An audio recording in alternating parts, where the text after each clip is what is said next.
கேரளாவில் பரவி வரும் அமீபா வைரஸின் தன்மை என்ன, அது எப்படி பாதிப்பை ஏற்படுத்துகிறது என்பதை வரையலை மூலம் விளக்குகிறார் சிறப்பு செய்தியாளர் அபிநயா.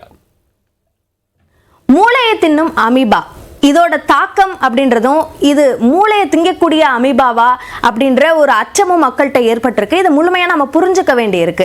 அந்த வகையில் இந்த அமீபாவோட பேர் என்ன அப்படின்னா நாக்லேரியா ஃபவுலேரி அப்படின்றது தான். நிறைய அமீபா இருக்குது, அது பாக்டீரியாவை திங்கக்கூடிய அமீபாவாக தான் இருக்கும். இதுவும் அதுதான். ஆனால் அதோட தன்மை என்னவா மாறுது அப்படின்றத அடுத்தடுத்து நம்ம பார்க்கலாம். அளவை பொறுத்த வரைக்கும் 0.01 0.035 மில்லிமீட்டருக்குள்ள தான் இதோட வளர்ந்த நிலையே இருக்கும் அப்படின்னு சொல்லப்படுது. இது முடியோட ஒரு முடி, அதே மாதிரி மணல்ல இருக்கக்கூடிய ஒரு கல்லோட அளவு, இதோட ஒப்பிடும் போதும் அது அதை விட ரொம்ப ரொம்ப சின்னதா இருக்கக்கூடியது தான் அந்த அமீபாவோட அளவா இருக்கும். ஸோ இதோட வெவ்வேறு நிலைகள்ல அதோட வளரும் தன்மை அப்படின்றது மாறுது.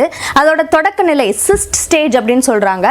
அது வந்து ரொம்ப சின்னது, 0.007 இருந்து 0.015 மில்லிமீட்டர் அளவுல தான் இருக்கு. இது அடுத்தடுத்த நிலைகள்ல வளரும் நிலையில போகும்போது கொஞ்சம் பெருசாகி அதோட இறுதி நிலை இதுதான் ஆக்டிவேட்டட் நிலை. இந்த நிலையில தான் அது மூளைக்குள்ள போகும்போது மூளையை சாப்பிடக்கூடிய ஒரு விஷயமா அது மாறுது அப்படின்றத தெரிஞ்சுக்கலாம். சரி, எங்க இது வாழும் அப்படின்னு பார்த்தோம்னா சூடான நன்னீர், அதாவது கொதிக்க வச்ச தண்ணி அப்படி இல்லை, நீர்நிலைகள், இப்போ குளம், குட்டை அல்லது ஆறு, இந்த மாதிரியான ஃப்ரெஷ் வாட்டர்ஸ் இருக்கக்கூடிய இடம், வெயிலோட தாக்கம் அதிகமாக இருக்கும்போது அது ரொம்ப சூடாக இருக்கும் இல்லையா, அதுதான் அந்த வாமான ஃப்ரெஷ் வாட்டரில் இந்த அமீபா ரொம்ப நிறையவே பெருகும் அப்படின்னு சொல்லப்படுது.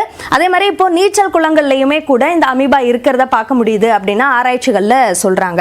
சரி, இது முதல்ல என்ன, எப்படி வந்து இது உள்ள போகும், மூளைக்குள்ள போகுது அப்படின்னா, இந்த மாதிரியான நீர்நிலைகளில் போய் குளிக்கும் போது அங்க இந்த மூக்கு வழியாக தான் அது உள்ள போகும். அப்போ நாசிக்குள்ள போனதுக்கு பிறகு அதோட பாதிப்பு என்பது அடுத்த நிலைக்கு, அந்த நாசியில சளி போன்ற விஷயங்கள் மூலமாக அதை தடுக்கப்படுறதுக்கான விஷயங்கள் எல்லாம் செஞ்சாலும் உடம்பு அதை மீறி போறதுக்கான வாய்ப்பு இருக்கு.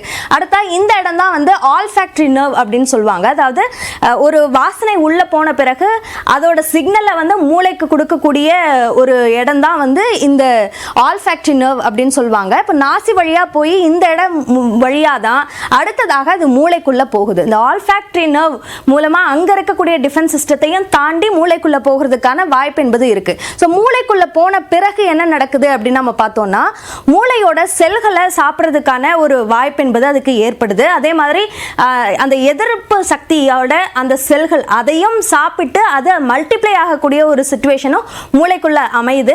இதனோட தாக்கம் தான் உயிரிழப்பை ஏற்படுத்தக்கூடியதா இருக்கு. ஸோ இதோட அறிகுறிகள் என்னென்ன அப்படின்னு பார்த்தோம்னா, தலைவலி இருக்கும், காய்ச்சல் இருக்கும், வாந்தி இருக்கும், மூளையில பாதிப்பு ஏற்படுறதுனால குழப்பம் ஏற்படும். அதே மாதிரி வலிப்பு அப்படின்றதுலாம் இது அடுத்த ஸ்டேஜ். இதெல்லாம் தொடக்க நிலையில இருக்கும். இது அடுத்த ஸ்டேஜ் போகும்போது வலிப்பு, அதே மாதிரி பிரமைகள், ஹாலுசினேஷன்ஸ்னு சொல்லுவாங்க, இதெல்லாம் ஏற்படுறதுக்கான வாய்ப்புகள் என்பது இருக்கும். சரி, என்ன இதை எப்படி முன்னெச்சரிக்கை தடுக்கலாம் அப்படின்னா, முடிந்த வரைக்கும் இப்ப இருக்கக்கூடிய இந்த வார்னிங் இருக்கக்கூடிய சமயத்துல நீர்நிலைகள்ல குளிக்கிறத வந்து தவிர்க்கலாம்.